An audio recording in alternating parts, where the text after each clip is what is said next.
কাজ একটা, রাত কোরআন থেকে 10টার কথা বললাম, বললাম সুবহানাল্লাহ।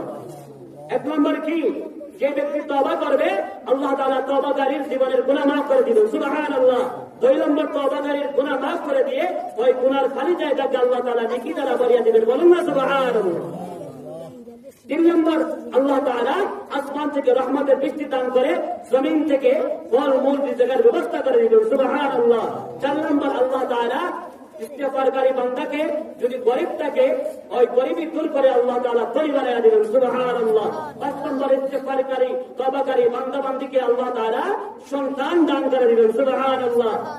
6 নম্বর, আল্লাহ তাআলা আযাব গজব থেকে, বিপদ আপদ থেকে, বালা মুসিবত থেকে হেফাজতে রাখবেন, মুক্ত রাখবেন, সুবহানাল্লাহ। 7 নম্বর, আল্লাহ তাআলা সুন্দর জীবন দান করে দিবেন, সুবহানাল্লাহ। 8 নম্বর, আল্লাহ তাআলা শরীরের মধ্যে শক্তি দান করে দিবেন, সুবহানাল্লাহ। 9 নম্বর, আল্লাহ তাআলা পরকালে জান্নাত দান করবেন, সুবহানাল্লাহ। 10 নম্বর, আল্লাহ তাআলা জান্নাতের মধ্যে জান্নাতে সকল নহর সমূহ দান করবেন, সুবহানাল্লাহ। কাজ একটা, ইস্তেগফার করতে। কার ওয়াদা? আল্লাহ তাআলার ওয়াদা।